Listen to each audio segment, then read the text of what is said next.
ตาดีก็บ่ใจนะสถาเป็นตาบอดเนี้ยนอนอยู่ใต้มหาสมุทรที่ลึกลงไปหลายร้อยเมตร วันดีคืนดี1 ปีโผล่หัวขึ้นมาเตื้อมาหายใจ เหมือนแต่เนาะโผล่หัวขึ้นมาสูดอากาศมาดูท้องฟ้าอีกครั้งหนึ่งพระองค์ได้ตรัสถามภิกษุทั้งหลายว่าจะเป็นไปได้ก็จ้าเต่าตาบอดตัวนั้นโผล่ขึ้นมาจับใส่พอดีบ่วงติดลอยทุกป่อง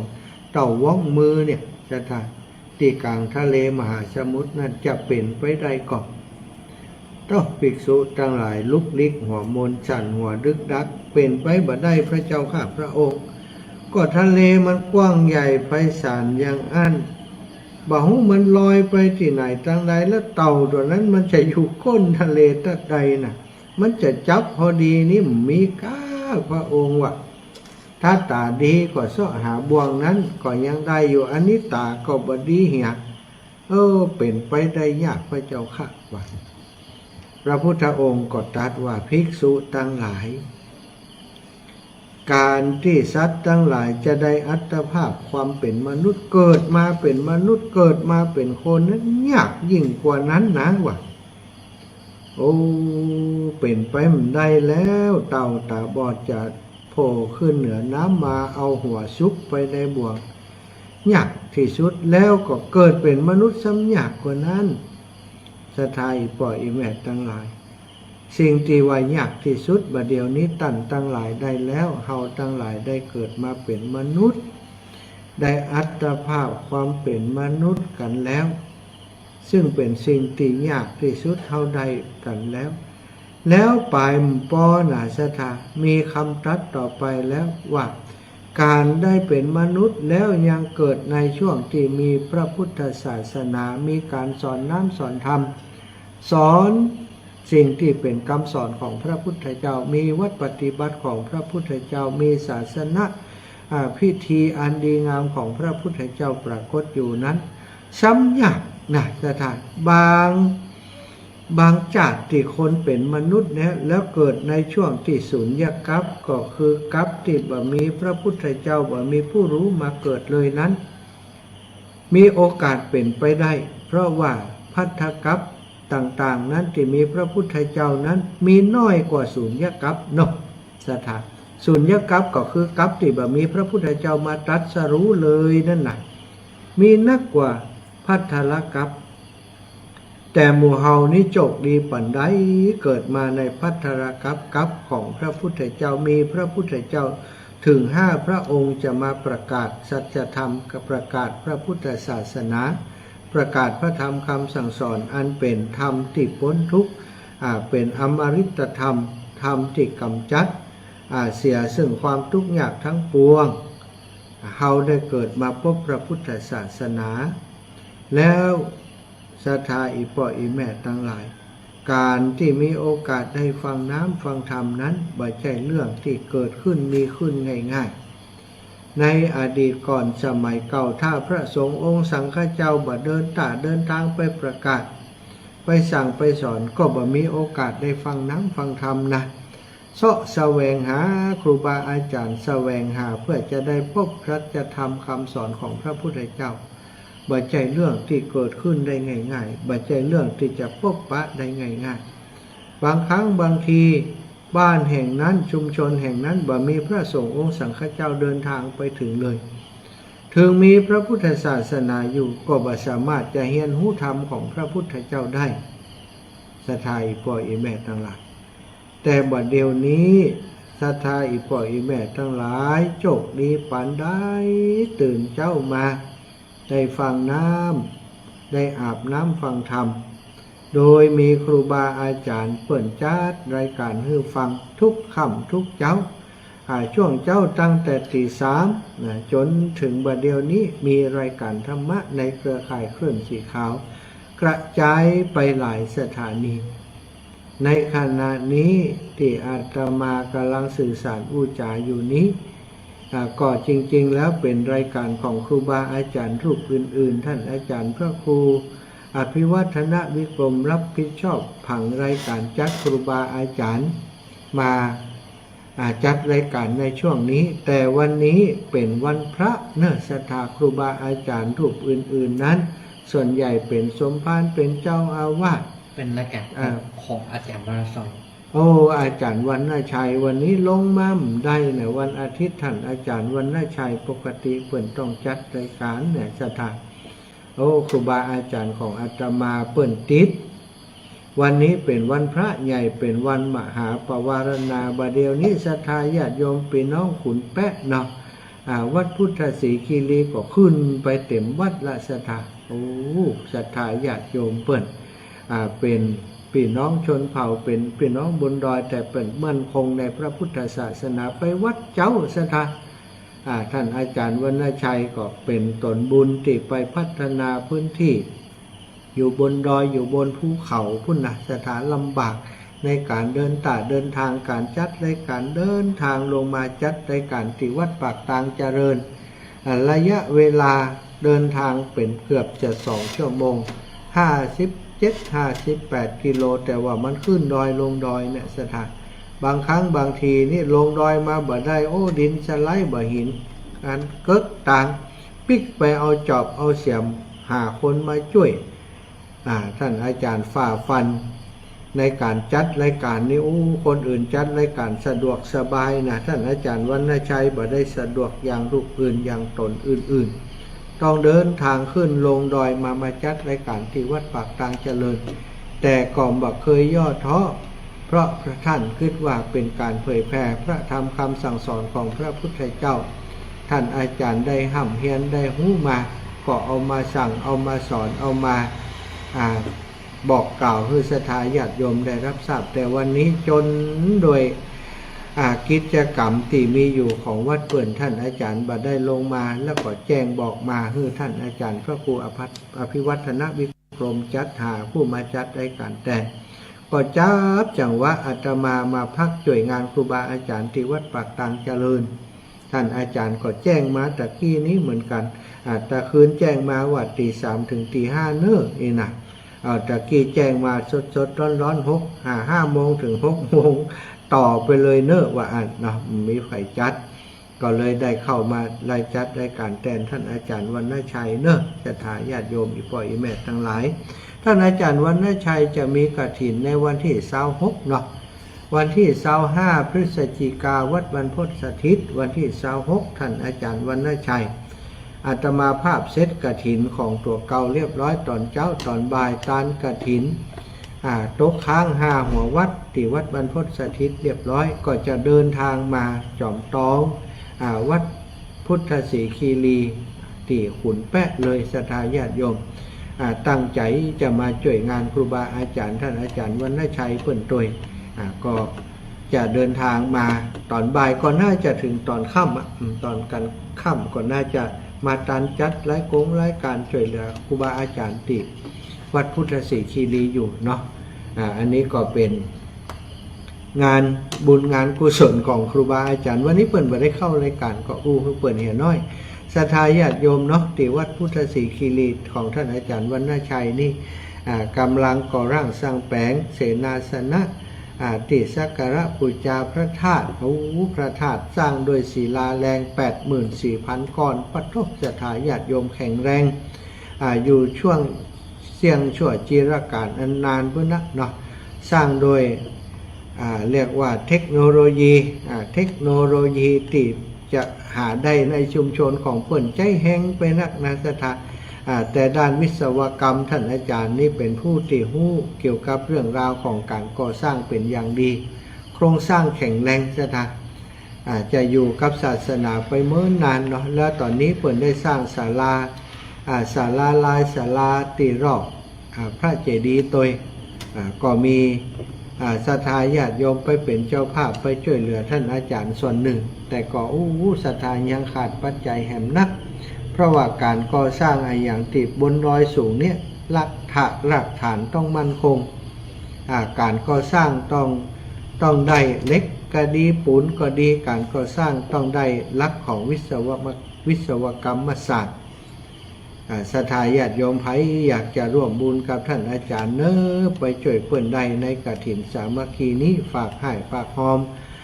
ฝากที่ครูบาอาจารย์หรือว่าได้ฟังจากรายการที่ท่านอาจารย์วรรณชัยจัดรายการเนาะโอนปัจจัยไปสนับสนุนก็ได้ถ้าหากบ่ได้ไปแต่ว่าถ้าเป็นไปได้ก็ได้ไปแห่ต้นกฐินด้วยกันไปนอนที่ขุนแปะด้วยกันอากาศเย็นสบายนะอยู่บนดอยพุ่นหน้าฮ้อนก็ยังเย็นสถานอาตมาจะเดินทางไปวันที่26ก็น่าจะเย็นชิลีแล้วเนาะวันที่26จะไปพุ่นเนอสถาปะกันที่พุ่นที่ดอยขุนแปะพุ่นนะปีก่อนก็ไปปีนี้ก็ไปต้องลงทานนี่เปิดเน็ตเนอสถานลงทานอาหารการกินนี่ตลอดวันเลยแล้วไปพอมีพืชผักผลไม้ไผ่มีรถใหญ่เอาไปใส่เอากระลำก็ดีผลไม้อย่างอื่นผลไม้ก็มีพวกอาหารก็มีเป็นกอลำเป็นบะเขือส้ม ปีแล้วนี่นักปีนี้ถ้าจะมีอยู่เนาะก็ช่วงฤดูเดียวกันเนี่ยสถานญาติโยมของท่านอาจารย์วรรณชัยเปิดมีนักสถานท่านอาจารย์ทำงานเพื่อพระศาสนามาเมินไปอยู่หลายพื้นที่ลูกศิษย์ลูกหามาจากวันสุดวันที่อาตมาไปนอนครั้งก่อนเนี่ยเดินทางกันสุดคืนนะท่านอาจารย์วรรณชัยพอบ่ได้นอนเนี่ยศรัทธามาก็ไปกราบครูบาไปกราบครูบาตอนรับกันสุดคืนมาถึงแล้วกับชุดนั้นไปพักไปผ่อนไปนอนไปกางเต้นกางยังท่านอาจารย์ก็รับชุดต่อไปเนี่ยปีนี้ก็คงจะเช่นเดียวกันเนาะจะได้ไปแอวดอยขุนแปะไปเคยไปกำเตือไปเนอะอำเภอจอมทองตำบลขุนแปะเนาะศรัทธาญาติโยมทั้งหลายไปแอวกันอาตมาก็ไปก็ทำตองก็ได้ทำตองเขาติทำตองเจหูมัดเจอันคอยกำกับอยู่นี่เข้าติทำตองเจก็ไปก็วันนั้นเนาะดีอนุโมทนาบุญศรัทธาญาติโยมวันนี้เนาะเนื่องจากว่าเป็นวันเป็นวันมหาปวารณาออกพรรษาตะกี้เมื่อช่วงชั่วโมงแรกเนาะตี 3ถึงตี 4ก็มีศรัทธาญาติโยมโทรมาอุจากันเรื่องวันมหาปวารณาออกพรรษาอยากจะหู้ตีมาตีไปก็เลยได้เล่าได้เกริ่นนำได้อุจาให้ศรัทธาญาติโยมได้รับทราบไป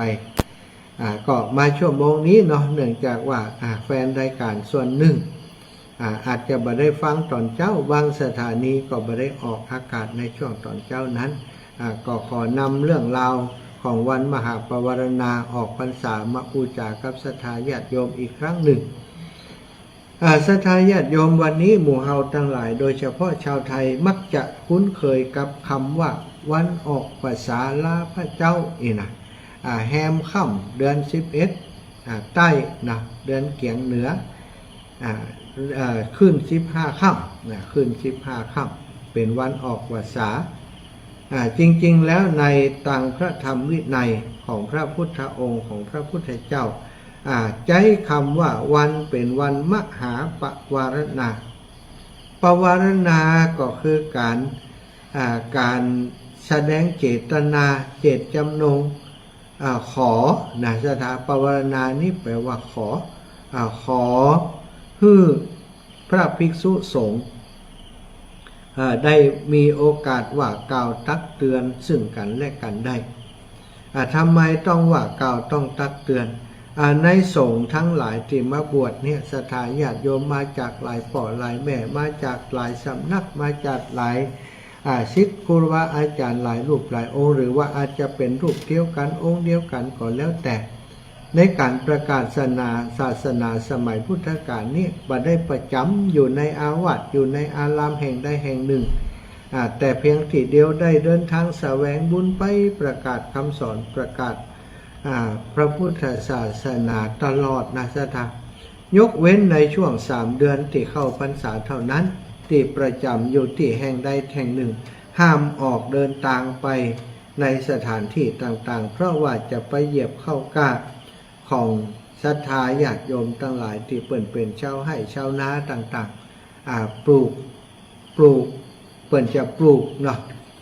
ปลูกพืชพักผลไม้อย่างต่างๆปลูกนาทำไร่ทำนาในช่วงฤดูฝนถ้าพระสงฆ์องค์สังฆเจ้าประจำพรรษาอยู่เดินทางไปก็อาจจะทำความเสียหายจริงๆแล้วบัจจัยอาจจะและทำความเสียหายคือกับพืชผลทางการเกษตรของเปิ้นในสมัยพุทธกาลนั้นนะมีตัวอย่างมีเรื่องเล่าว่าพระสงฆ์ในช่วงเข้าพรรษาสมัยก่อนหน่วยยังบ่มีพุทธบัญญัติคำเตือนนั้นได้เดินทางไปประกาศศาสนาตามแว่นแคว้นดินแดนต่างๆและช่วงหน้าฝนนี่ก็ไปเหยียบคันนาเปิ่นไปเหยียบเข้าเหยียบกาเปิ่นพระสงฆ์มีหลายสถานเดินทางไปด้วยกันเนี่ย10 รูป20 รูป100 รูปพันรูปก็มีอย่างฉะนั้นคนหนึ่งหย่ำกำคนหนึ่งหย่ำกำคนหนึ่งหย่ำกำมันก็แหลวแป๊ดกะคันนามันปานใหม่เนาะคันนาปานใหม่ก็ดีปานเก่าก็ดีเถอะหย่ำไปหย่ำมามันนั่นแหลวสถานก็เกิดความเดือดร้อนคือกับเกษตรกรเขาทั้งหลายก็มาฟ้องว่าพระศิษย์ของพระสมณคมดมเนี่ยว่าหู้จักกาลเทศะเนาะในการเผยแผ่พระธรรมคำสั่งสอนเนี่ยบ่ฮู้จักพักจักยั้งสัตว์ต่างๆในช่วงฤดูฝนเปิ่นก็ยั้งศาสนาอื่นๆคำสอนของครูบาอาจารย์รูปอื่นๆเวลาช่วงฤดูฝนเปิ่นก็ฮู้จักยั้งแต่ของพระสมณโคดมจะได้บ่ฮู้จักยั้งเดินทางไปกันทำลายพืชพันธุ์ธัญญาหารของเจ้าบ้าน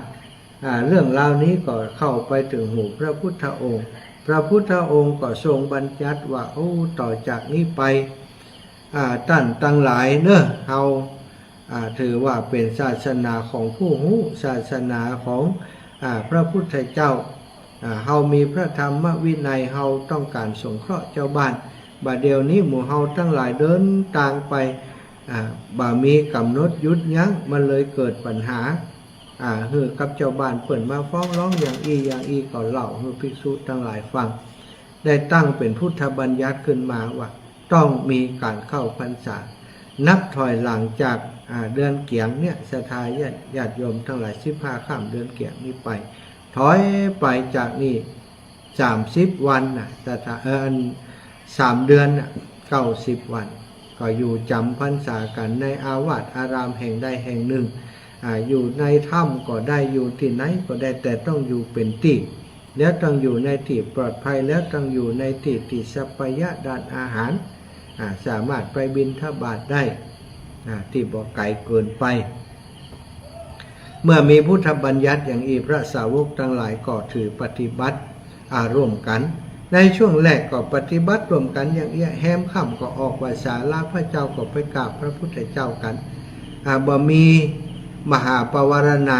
ในวันออกพรรษาในสมัยก่อนนั้นสมัยพุทธกาลแต่ต่อมาก็มีเรื่องจนได้ก็คือพระภิกษุทั้งหลายที่จำพรรษาด้วยกันสถานมาจากหลายที่หลายแห่งมาปะใส่วัดนั้นในตำบลในอำเภอในหมู่บ้านนั้นในช่วงที่เข้าพรรษาพอดีว่าสามารถจะเดินทางไปที่ไหนต่อได้ต้องเข้าพรรษาจำพรรษาอยู่ที่หั่นก็ได้จำพรรษาอยู่ที่หั่นบางพ่องถือโอกาสวันเข้าพรรษาวันจำพรรษาก็ปฏิบัติธรรมไปโดยบางพ่องอธิษฐานบาสนทนาปราศัยบาอู้บาจาตลอดพรรษาทำรูปเดียวทำองค์เดียวบางรูปบางที่บางวัดบางวารูปนั้นเนี่ยอย่างอันก็เลยถือโอกาสพระมหาเถระที่อยู่ในหั่นก็ประกาศว่าเอาละอย่างอันพรรษานี้เราจะปฏิบัติธรรมกันให้เคร่งครัดเราจะบ่ปากห่อกันบ่อู้กันบ่สนทนากันบ่คลุกคลีโดยหมู่มีอย่างจะสื่อสารอู้จาก็คือใช้ภาษามือเอาภาษากายเอาภาษาใบ้เอาอีวะทำโดยประการฉะนั้นก็พอดีว่าช่วงในพรรษานั้นบางครั้งบางทีพระภิกษุหลายรูปหลายองค์มาอยู่ด้วยกันศรัทธาก็สงสัยว่าพระภิกษุรูปนั้นยังได้ทำแบบนั้นแบบนี้จะได้บ่สำรวมหรือว่าจะได้นั่งอู้กับแม่ยิงในตีละโหทานไกหูไกตาบ่มีไผอยู่ถ้าจะพิษพระธรรมวินัยเห็นแล้วก็อันนี้ปาราชิกเห็นแล้วก็ต้องสังฆาทิเศษก็ต้องอาบัติอย่างอันอย่างอีกก็สงสัยแต่ว่าห้ามอู้กันนะจะท บ่ฮื้ออู้กันบ่ฮื้อถามกันบ่ฮื้อปากหอกกัน ก็เลยเก็บความสงสัยนี้ไว้ในใจ เมื่อออกพรรษาลาพระเจ้าแล้วก็ได้เดินทางไปเข้าเฝ้าพระพุทธเจ้าทุกกลุ่มสงฆ์ที่อยู่ในสถานที่ใกล้เคียงหรือว่าเมื่อทราบว่าพระพุทธเจ้าอยู่แห่งหนตำบลใดก็มักจะออกวสาแล้วไปกราบถวายรายงานแก่พระพุทธองค์ไปกราบถวายรายงานแล้วก็เดินทางไปเผยแผ่พระธรรมคำสั่งสอนต่อไปแต่ก็ส่วนใหญ่ก็จะไปขอพรไปกราบพระพุทธเจ้าก่อนซะนะพระภิกษุกลุ่มนั้นที่ว่าเนี่ยนะก็ไปกราบพระพุทธองค์เช่นเดียวกันเมื่อไปถึงพระพุทธองค์ก็ตรัสถามว่าเธอทั้งหลายเป็นอย่างใดพ้อง1 พรรษาการที่ผ่านมาได้ปฏิบัติธรรมถึงขั้นไหนเป็นอย่างใดพ้องพระภิกษุแต่ละกลุ่มแต่ละรูปแต่ละองค์ก็แสดงความคิดเห็นรายงานให้พระองค์ทราบก็สรุปเป็นในว่าพรรษานี้มีความอึดอัดใจอยู่พอสมควรพระเจ้าข้าก็เล่าให้ฟังว่าบ่ได้สนทนาอุจามีข้อสงสัยก็ได้ถามกันอย่างต่างๆต่างคนต่างธรรมของตัวเก่าเมื่อพระองค์ได้รับทราบอย่างอันก็เลยตรัสว่าโอ้ภิกษุทั้งหลายเธอทั้งหลายทำสิ่งที่บ่ถูกต้องแล้วการอยู่จำพรรษานั้นสิ่งสำคัญคือสามารถ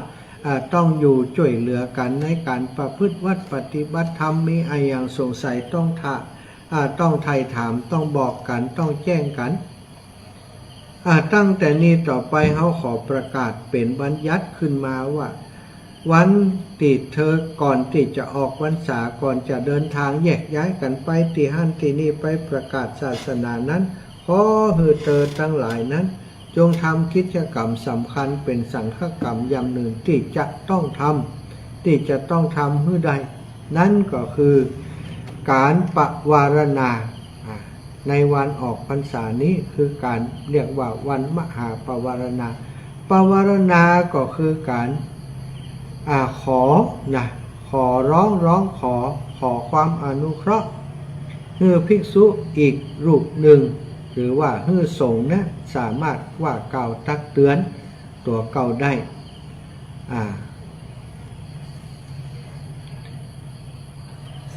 อันนี้คือสิ่งที่พระพุทธองค์ได้ทรงบัญญัติไว้ซึ่งก็ในเป็นข้อบัญญัติหรือข้อที่จะต้องปฏิบัติไม่ทำไม่ได้ต้องทำให้ได้สถานในวันมหาปวารณานั้นสังฆัมพันเตปวาเรมิสถานอันนี้คือคำที่วันนี้เปิ่นจะใจกันนะสังฆัมพันเตปวาเรมิทิเทนะวาสุเตนะวาปริสังกายะวาท่านทั้งหลายได้หันก็ดีได้ยินก็ดีหรือว่าสงสัยอย่างในตัวกับผมขอท่านทั้งหลายจงอนุเคราะห์ตักเตือนว่ากล่าวกับผมได้กระผมรับทราบรู้ความผิดของตัวเก่าแล้วก็จะได้แก้ไขชำระสิ่งที่ผิดพลาดนั้นเพื่อความบริสุทธิ์แห่งศีลบริสุทธิ์แห่งจิตแห่งใจของเรากับผมต่อไปอันนี้คือคำที่ขอปวารณากันในวันนี้ศรัทธาอีพ่ออีแม่ทั้งหลายวัฒนธรรมประเพณีอันดีงามของสงฆ์ก็คือข้อเนี้ยศรัทธาญาติโยมข้อนี้เป็นสิ่งสำคัญที่สุดสงฆ์นี้จะยอมให้คนอื่นว่ากล่าวตักเตือนตนได้พระภิกษุในพระพุทธศาสนาเนี่ยศรัทธาญาติโยมจะต้องเป็นผู้ที่ยอมรับความเป็นจริงถ้าตัวเองผิดก็ต้องแก้ไขถ้าผิดแล้วบ่ยอมรับผิดพระธรรมวินัยผิดในที่นี้หมายความว่าผิดธรรมผิดวินัยต้องแก้ไขต้องปฏิบัติตัวให้มีความผิดนั้นชำระสะสางศีลของตัวเก่าได้บางคนบางครั้งบางทีเปิ่นบอกว่ามาคนเฮาเนี้ยตามีอยู่ยังหน้าพอหน้าบ่หันบางครั้งความผิดพลาดของเฮานี่บางทีเฮาอาจจะ อาจจะบ่หูเนาะบ่หูบ่หันนะมีฝุ่นมีฟงอย่างจับใบหน้ามีขี้มินติดใบหน้าของตัวเก่านี่เขาก็อาจจะยิ้มชื่นบานอยู่เพราะว่าบ่หันถ้าบ่แย้งแหวนบ่ส่องกระจกหรือบ่ไหว้วานให้คนอื่นได้พอได้แยงฮื้อนี่เขาบ่หันด้วยตัวเก่า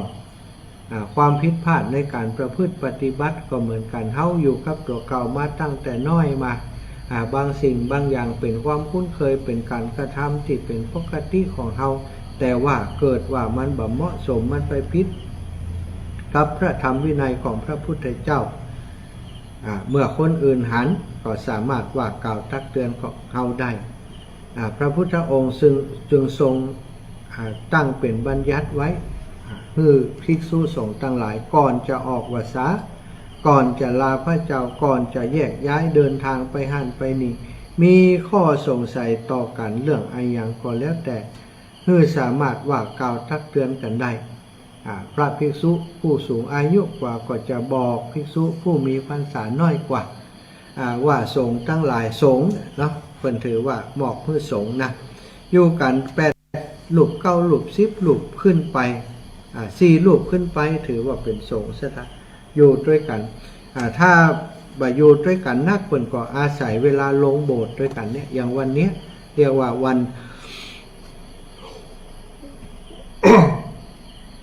มหาปวารณาไปลงโบสถ์ก็เพิ่นจะพระมหาเถระเพิ่นก็จะกล่าวคำนี้พระภิกษุที่พรรษาไหลลงมาไหลลงมาไหลลงมาก็จะกล่าวคำนี้พร้อมกันถ้ามีสิ่งอะไรยังที่จะต้องตักเตือนกันได้พระผู้ใหญ่พระผู้น้อยก็สามารถตักเตือนพระผู้ใหญ่ได้ในวันนี้วันเดียวนะถ้าพระผู้ใหญ่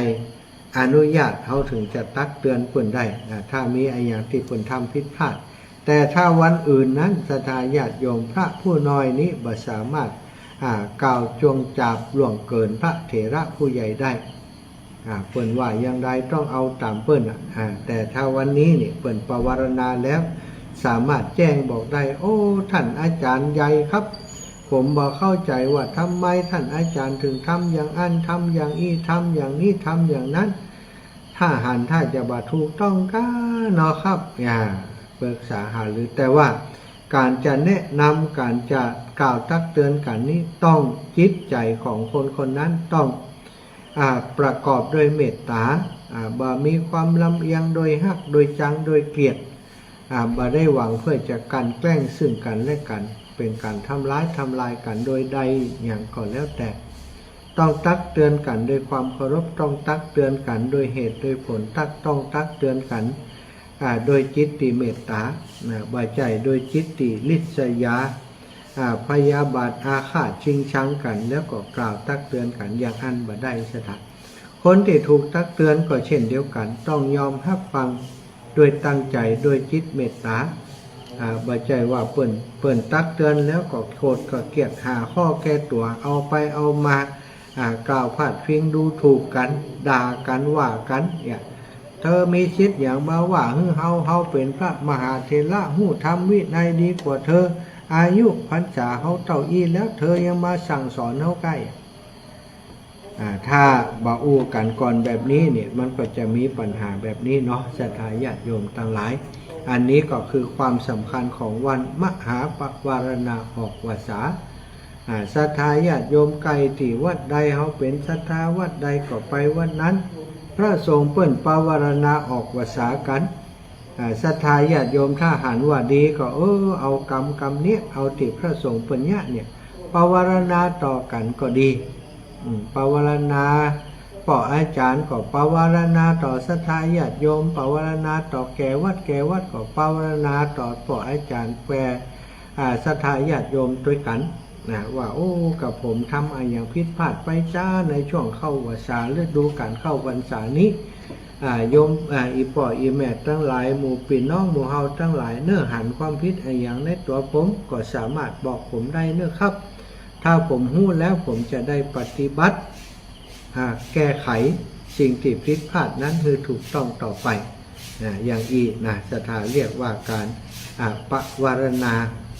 ศรัทธาญาติโยมอีปอยอีแม่ทั้งหลายเฮาเป็นชาวพุทธนับถือพระพุทธศาสนาพระธรรมคำสั่งสอนพระวินัยของพระพุทธเจ้ามีความสำคัญต่อศาสนาของเฮาข้อบัญญัติของพระพุทธเจ้าทุกเรื่องทุกราวมีเหตุมีผลล้วนเป็นไปเพื่อความเจริญแห่งพระพุทธศาสนาแห่งพระธรรมวินัยของพระองค์ทั้งสิ้นถ้าเอาปฏิบัติชอบปฏิบัติดีก็แน่นอนนะเนาะย่อมจะถึงฝั่งแห่งพระนิพพานไปด้วยกันได้ในที่สุดในเบื้องหน้านั้นศรัทธาญาติโยมนอนในช่วงของชั่วโมงที่2ตะกี้ที่จบไปก็คือตี 4 ถึงตี 5ก็มีโยมพ่อท่านหนึ่งท่านโยมพ่อทวัชชัยหลับเปิ่นโทรมาถามโอ้ท่านอาจารย์มืดมาสว่างไปเป็นได้สว่างมามืดไปเป็นได้มืดมามืดไปเป็นจะได้มืดมาสว่างไปเป็นได้ก็ได้อธิบายให้เปิ่นได้รับทราบว่ามีอยู่ในพระสุตตันตปิฎกมืดมามืดไปนั้นมืดมา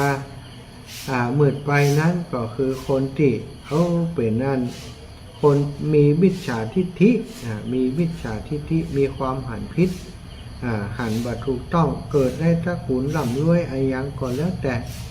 เป็นผู้มีความหันผิดมืดมาก็คือหันผิดหันบดีบ่งามนะทำบดีบ่งามมานะมาเกิดเป็นมนุษย์ได้รับวิบากกรรมสปะเป็นคนยากจนเป็นคนยากขาดแค้นเข็นใจเป็นคนที่เป็นคนจันทานเป็นคนทุกคนยากศรัทธาญาติโยมเป็นคนทุกคนยากก็เพราะกรรมเก่าตัวที่ทำไว้แต่พอมาเกิดเป็นคนเฮาแล้วก็ยังมาทำกรรมเพิ่มแหมทำการทุจริตกายทุจริตวจีทุจริตมโนทุจริตแถมอยู่คนเช่นนี้เพิ่นเรียกว่ามืดมาแล้วก็มืดไปเพราะตายไปนี่ก็จะตกนรกในอเวจีนรกคุณส่วนคนอีกประเภทหนึ่งมืดมาสว่างไปอาจจะเป็นคนทุกข์คนจนเป็นคนมืดมนอนทการจากฐานะรักฐานอย่างต่างๆแต่เมื่อเกิดเป็นมนุษย์แล้วสร้างสมคุณงามความดีกายทุจริตวจีทุจริตมโนทุจริตบ่ทำความผิดความพลาดอย่างเพิ่มเติมแหมมีแต่ทำสิ่งที่ดีอยู่ตลอดเวลาบุคคลเช่นนี้ถึงจะทุกข์ยากจนอย่างก็แล้วแต่ว่าเป็นคนสุจริตด้วยกายด้วยวาจาด้วยใจก็ถือว่าเป็นคนที่เกิดมืดมาแล้วสว่างไปคนประเภทที่3สว่างมาแล้วก็มืดไปคือคนที่มีฐานะหลักฐานมีการศึกษายังจัดดีเหมือนกับคนที่คนหล่ำคนรวยทั้งหลายนะศรัทธาญาติโยมมีผิวพรรณวรรณะยังพุทธผ่องใสดีสว่างมาแล้วก็สว่างไปพอเป็นมนุษย์แล้วได้เป็นคนดีของสังคมเป็นคนดีโดยปอดโดยแม่ตามปอดตามแม่เป็นคนมีสัมมาคารวะประกอบทุจริตทางกายวาจาและทางใจบุคคลเช่นนี้เรียกว่าคนที่สว่างมาแล้วก็สว่างไปอีกประเภทหนึ่งคือสว่างมาแล้วมืดไปคือคนที่ตรงกันข้ามกับที่ว่าตะกี้เนี่ยสว่างมาก็คือครอบครัวอาจจะอยู่สุขสบายมีทรัพย์สินเงินคำมากมายแต่ตัวของเขานี้เป็นผู้ที่มีกายทุจริตวจีทุจริตมโนทุจริตเลยกลายเป็นว่าทำแต่ความผิดความพลาดเมื่อทำอย่างอันผลของการกระทำแบบอันก็ต้องทำให้ตัวเก่าให้ตกนรกอเวจีไปเป็นสัตว์เดรัจฉานอย่างต่างๆในอนาคตต่างหน้าอันนี้คือเปิ่นบอกว่าสว่างมาแล้วก็มืดไปนี่ศรัทธาในชั่วโมงที่2ตะกี้ก็ได้พูดจากันถึงเรื่องนี้แล้วก็ได้ฝากฝังเกี่ยวกับเรื่องงานของวัดเหล่ามณฑาทิพย์ที่จะมีขึ้นในวันที่10เนศรัทธาวันที่10นี้จะตานกฐินที่วัดเหล่ามณฑาทิพย์โดยโยมแม่พรทิพย์โปรดตรการเพิ่นจะถวายเรียกว่าศาลาการประเรียนไว้ในพระพุทธศาสนากับวัดเหล่ามณฑาทิพย์ก็จะถวายไว้ในพระพุทธศาสนาในวันที่10จะมีการทอดกฐินโดยศรัทธาญาติโยมวัดเหล่ามณฑาทิพย์นี้ครูบาอาจารย์ขึ้นสีขาวเนาะ ได้รับการร้องขอจากศรัทธาสาธุชนซึ่งเป็นแฟนรายการของเปิ้นโดยบ้านเหล่าเป้า เปิ่นอยากได้วัดวาอารามอยู่ในชุมชนอยู่ใกล้ชุมชนก็ได้ไปเจอเปิ่นก็ร่างสร้างแปลงนำทายกทายิกาปเลี้ยงเอียงคำเปิ่นมาช่วยกันตอนนี้ได้สร้างเสร็จไปหลายอย่างและได้ถวายที่ดินสร้างวัดวาอารามแล้วก็ได้สร้างศาลาการประเรียนถวายไว้ในพุทธศาสนาบัดเจ้าแต่นั้นก็ยังได้มาสร้างในส่วนของเสนาสนะกุฏิสงฆ์ที่พักสงฆ์แห่งต่างๆห้องน้ำห้องท่าหลายอย่างสถานเสร็จสิ้นไปก็จะทำการฉลองอบรมสมโภชในวันที่11นะสมโภชพระเจ้าเก้าตื้อปางประธานพรตุยจะไข่ตาพระเจ้าในวันที่11นั้นตุยก็เอิญเชิญชวนบอกข่าวงานบุญนี้คือครับอีพ่ออีแม่ทั้งหลายได้รับทราบเนาะแล้ววันที่13เนื้อสถาบันธรรมาภิวัฒน์ท่านอาจารย์สาธิตเทระปัญโยจะมีการตานกฐินสามัคคีศรัทธาญาติโยมอีพ่ออีแม่ทั้งหลายเนาะที่ได้เป็นแฟนรายการของครูบาอาจารย์ท่านอาจารย์สาธิตก็ไปร่วมกิจกรรมด้วยกันเนอะร่วมด้วยช่วยกันในการตานกฐินที่สถาบันธรรมาภิวัฒน์ในวันที่13โดยการนำของโยมน้องพนิตาพรหมมินทร์จากตางแม่แตงไปเป็นเจ้าภาพกฐินทานที่สถาบันธรรมาภิวัฒน์เนาะก็ขออนุโมทนาบุญขอบคุณกับศรัทธาญาติโยมทั้งหลายที่ติดตามรับฟังรายการตั้งแต่ตี 3จนฮอดมาเดี๋ยวนี้จะเปิดสายแล้วนะอูไปก็จะเสียงก็แหบก็แห้งไปติ๊กๆแล้วจะขออนุญาตเปิดสายสักกรรมเนอะก่อนจะเปิดสายดีเจขยับเพลงสักหน่อยก่อนแล้วขอดื่มน้ำสักกำเอาดอกบัวอยู่ก่อนเอาเปิดเพลงขั้นสักแป๊บหนึ่งขออนุญาตดื่มน้ำครับ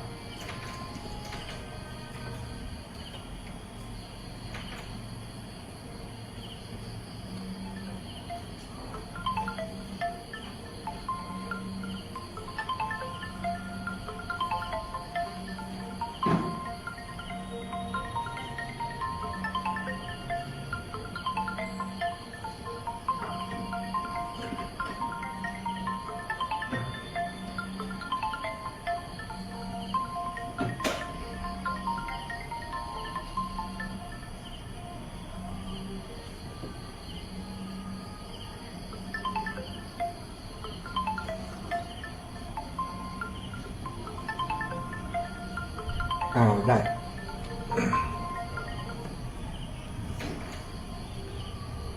เจริญปอนสาธุเนอะคำสอนเจ้าแม่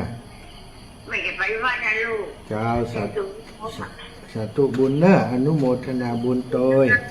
สาธุศรัทธาญาติโยมเนาะพระตะวันขันติพะโลตุปิตะวันนู่นนี่ สัตุเนอศรัทธาญาติโยม0808844173เนอะโทรมาได้โทรมามาจากันเนาะไปที่ย่ำไปวัดไปวากันแต่เนอะบางข้องก็คงจะเดินทางละไปวัดไปวาละก็โทรมาเนาะตุปิตะวันพระอาจารย์ตะวันขันติพะโลนามสกุลเกิดมูล วัดบรรพุทธสถิตกันเนาะได้ติดตามรับฟังโดยย่ำไปบิณฑบาตกัน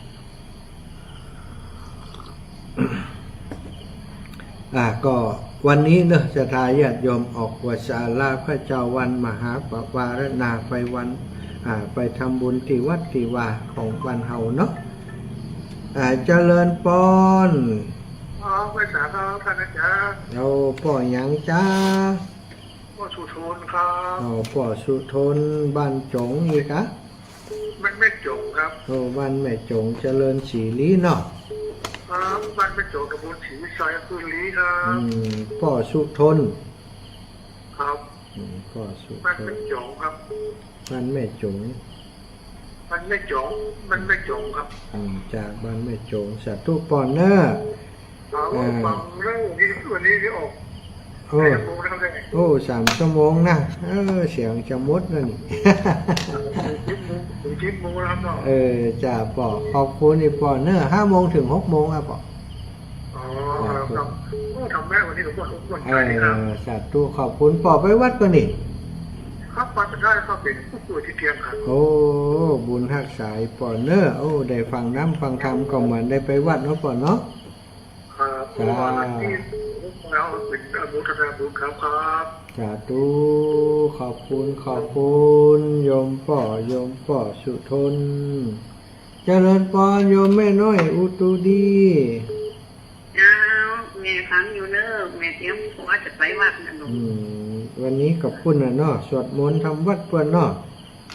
เจ้า เออ วันที่วันคำนะ วันค่ำแล้วเนาะ เจ้าไว้วันพันคำเห็นเนาะสบาย เจ้าไอ้แม่น้อยนี่ผลไปวัดเป็นประจำบันไห้นาน้อยลำปางขอบคุณโยมแม่เนอะ เจ้าเวสาเจ้า บ้านไห้นาน้อยนี่ใกล้บ้านโปงแสนทองนะโยมแม่อาตมามีโยมแม่อายุ90ปลายโปงแสนทองจะไปแอวหาสักวันก่อน4877จากที่ไหนจ้าอีแม่แม่ยัง4877นี่กับลูกปุ๊กครับ ไอ้ยัง4877แม่จุงดีเชื่อกันค่ะ โอ้โหอีแม่ เรียกว่าเบอร์โทรศัพท์ที่532เป็นเบอร์ลงท้ายของแม่ ฮะอีแม่5532ก็อันนี้4877นะแม่ เพราะแล้วก็ยังกู้กับแม่ได้ นั่นเอ้า อ เดี๋ นุ ยว โมทนาบุญไปเนอะวันนี้นะโอ้ได้สาระมากมายที่ไม่เคยรู้อย่างนี้กันเนาะ โอ้ขอบคุณ แม่ แม่ นำข่าวไปสว่างมาเนี่ยเนาะ เจ้าโยมแม่ แล้วก็เรื่องของการออกภาวนาออกพรรษาเนาะ เจ้าโยมแม่ วันนี้ได้เน้นหลายรอบ เล่นหลายรอบโอ้ได้ทำหลายเดือนแต่ถ้าอาจารย์หลายถูกหลายคน เจ้าอีแม่ ใจเนาะใจอย่างอย่างอ่ะ อาจารย์สมศักดิ์อีแม่ท่านพระครูสมศักดิ์ครับ น้องเฮียงเนี่ยวันนี้วันที่น้องเฮียงออกใช่ไหม ใจแล้วแม่วัดหนองเหียงวันนี้เปิดงานเปิดก่อถามมีกิจกรรมเยอะแยะเนาะ รับมาหน้า พระครูวรธรรมนาถเนาะวัดหนองเหียงนี่เนาะพระครูวรธรรมนาถโยมแม่อัน วัดอันอย่างก็วัดจงคีรีวัดอาจารย์วันชัยจะลงเล่าเสียงอยากที่ทำตัว พุทธศรีคีรีม่วนนะไอ้แม่ไปนอนด้วยกันพุ่นน่ะ ก็น่าสุดนะว่าตั้งใจจะไปหลายปีแล้วก็ ยินดูเพื่อนเฮาอันได้อูก็เพื่อนว่าพยายามไปหาเพื่อนทุกปีปีนี้เจ้าโยมแม่ไปแอวเนาะไปปอบไปด้วย ก็น่าจะเดี๋ยวถามมันเจ้าเสียงสักทาง อากาศเย็นนะไอ้แม่เอาเต้นไปด้วยเอาเต้นไปด้วยนอนบนเย็น เนาะ ม่วนอากาศหนาวอยู่บนหมอกคุ้มและแม่ นอนในเต็นท์มันก็บ่หนาวเนาะ นอนในเต้นบนหนาวเอาเต้นไปกันไปแอว ก็ กัน เลยไปลงถามรบกวนไปเอาเท่าใดเนาะ เจ้าแม่ เอาไปนอนทุกคืนแล้วก็มาแวะอันวัดหนองเหียงเนาะ ดีเหมาะ พอมาหลายเสือพอมานอนในเดือนเดือนเข้าปีนอนปีร้องคิดตังพอเนาะเลิกครบแล้วเนาะโยมแม่แล้วก็ถิ่นวัดพระบาทวันที่อย่างก็ วันที่4นี่ละเจ้า เฮาอันติดลำปางติอันอยุธยาเดี๋ยวอย่างไรเฮาจะฝากตีแม่ไปหอมเด้อแม่เด้อ เจ้าพระเจ้าก็จะฝากผ่านมากันกำลังจะคิดอยู่เนาะที่ว่าครั้งไหนของนี้นะ เจ้า เละกันไปนะคะ เจ้าแหลกกันบ้าแหลกกันไปเจ้าเป็นสะพานบุญให้กันและกันขอบคุณแม่เด้อ เจ้ากับนมัสการเจ้า สาธุบุญรักษาโยมแม่ คนอื่นไปคุยกันได้ว่าแต่แปลก โอ้แปลกได้ไหมนี่4877นะของอีแม่ขึ้นมานี่ มันเป็นนั้น532 อีแม่ตั้งหน้ามันจะเป็น0968894877หรอ จ้ะเป็ดเนาะเดี๋ยวจะได้เอาหวยกัน หมูนะโอ้จ้ะฮะมาจุกันเล่นให้หมดกันดิสาธุบุญรักษาแม่จางสาธุโยมแม่จงดีเชื่อกันทาโอ้สะพานบุญผู้นำบุญที่ของวัดโอ้สาธุโยมแม่ จะทำอะไรเพราะมันแบบเป็นเลย เจ๊ได้คำตอบขอยายพรบอกหู้เหมือนกันเจ๊ก็หู้เองแม่เดี๋ยวจะสอนหาคนที่หู้เสื้อกำก่อหอก อย่างใดดับปิง ยั เนี่ย งได้ข่าวใช่ไหม แม่หลงบ้านบวกเจ้า เป็นเจ้าสาวไว้ตัดเจ้าไว้ เจ้าสาธุนี่ห่วงใยญาติธรรมเนาะ แม่จันศรีสุขาอ่ะเจริญปอนแม่หลง เจ้าสาธุ แม่หลงบ้านบวกครับ เจ้าแม่ไปวัดมาลูก ไปบ่ลูกบ่มีแหงไปแล้ว มีคนแก่ที่เก่าแล้วเนาะ เอา80เก่าอายุหลายไปมาเนินแล้วพอแล้วพักก่อน แม่ค่ะชอบที่อยู่แต่แม่ไปมาลูก ไปบ่ลูกก่อมไปเนาะพักก่อนขอบคุณอีแม่เนอะโทรมาหาทุกลูกเนอะ เจ้า จากทุบุญรักษาเอาเจริญปอนแม่บัวลอยชัยสวรรค์แม่บัวลอยชัยสวรรค์ถ้าก็แม่สวย เจ้าแม่ จะฟังอยู่เนอะไปวัดก่อนเอาไปบัดใด เจ้าก็ไปเตรียมตัวได้อยู่ เออ เตรียมตัวหอหนึ่งเป็นเนี่ยเป็นหนังมันมึนอีกเนี่ยคือหลังไง โอ้ มันเป็นน้องแม่นะเป็นมันนั่งถ้าเปลี่ยนอย่างก็แบบได้อย่าง โอ้ เดียว เจ้าบัดเดียวทึ่มใครได้ก่อนเนาะอีแม่นั่งกล่อมนั่งเก้าอี้น่ะเก้าอี้น้อยน่ะ เจ้าเดี๋ยวแม่จะได้ฝากทำบุญอย่างแล้ววัด วัดอันสถาบันธรรมาภิวัตน์แม่ เราวัดหนองเหียงนี่เนี่ยเรามีการใช้เนี่ยเจ้า อ๋อ ทำอะไรมา โอ้วัดหนองเหียงนะพระครูวรธรรมนาถวัดหนองเหียงเนาะ อาจารย์บุญน้อยนี่แหละ อาจารย์วรรณชัย เอาเนาะ เจ้าขอบคุณแม่เนอะจ้าสาธุโยมแม่แม่พัดชัยเมืองชื่นฮับตันสกับเจริญปอนแม่บรรเย็นจันตะวงศ์ เจ้าไว้ตาเจ้าเดี๋ยวนี้มันจะได้ตามถึง5 ถึง 6 ปีแล้วก็เจ้า โอ้เจ้าเองวันนี้แตนท่านอาจารย์นี่แม่นี่ชั่วโมงนี้ของท่านอาจารย์วรรณชัยตะกี้แตนท่านอาจารย์พระครูวรธรรมนาถวัดหนองเหียง แตนเปิดวันนี้มวยแตน แม่บ้านเรามาถึง4 ผู้ลอยแม่ตื่นเจ้าวันนี้ โอ้ดี วัดเนี่ยจ้าลูก โอ้เจ้าไปวัดเนาะแม่เนาะ พรรษาเนาะอีแม่จะไปทำบุญกันเทศอันนี้สมออกพรรษานะจ้าลูก โอ้ดีแล้วอนุโมทนาบุญด้วยแม่เนอะ เจ้าแม่จะไปทำดีๆมาเก้านี่ก่อนอันกันวัดพุทธทิศได้ก็ลูก วัดวันพุธสถิตนี่วันที่25เนอะแม่เนาะ ถ้าแม่จะไปแม่จะพาแม่บัวยิ้มนะ เจ้าทำติดอย่างก็เจริญปอนไปแอบด้วยกันทำบุญ เอาเป็นกำลังใจขึ้นนะลูกเนอะ เจ้าสัตว์ตุบุญครับแม่เจ้า แม่บุญนักอุทิเดชเจริญปอนโยมแม่ เจ้าไอ้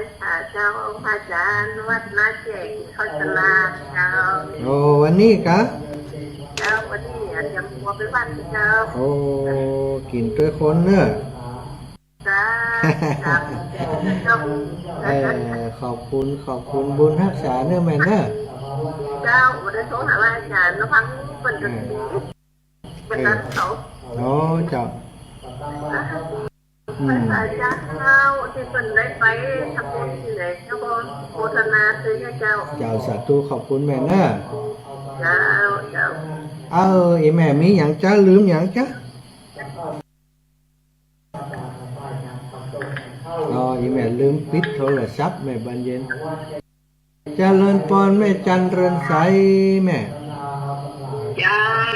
ว่าเจ้าฟังอยู่นี่ เอาฟังอยู่ไปวัดกันนี่ ไปค่ะเรียนพร้อมแล้ว มันเรียกว่าแม่จันมันเลี้ยงจะ เจ้าเป็นน้อยอยู่ มันเลี้ยงจะบุญ ทำประจำ เจ้าโยมแม่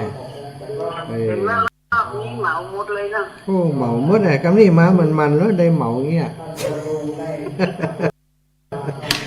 เจหนังเข้าตั้งแต่ตี 2มาแล้วอีแม่เจหนังคุมปากกลางเจริญเหล่ามน ท้าแต่คืนเขาร้องเครื่องร้องสะดวกเลยมาเพ่เนาะ นะวันที่เก้าปากันเนาะ เจ้าสัตว์ตู้นะแม่นะ วัน เดิน นั้น ข้าป่าเจ้าโยมแม่จะไปวัดแล้วแม่สีดาคนงาม เช้าวันตายเจ้าตัวควร ตัวกวนตัวกวน เมาทักมากับเปิดกูดีกูโหนกูแห่งเด้อ เจ้าวันเกิดนี่ไปฟ้อนให้ยิมเด้อ วันไหนก็เจ้า วันที่5 พฤศจิกายนนี่วันเกิดตัวน่ะ เขาไปได้ไปถึงอย่างบอกให้กินก็เทหลวงแม่เด้อเปิดกัน ส่งเค้กมาจิมเนอะ เจ้า เอาใส่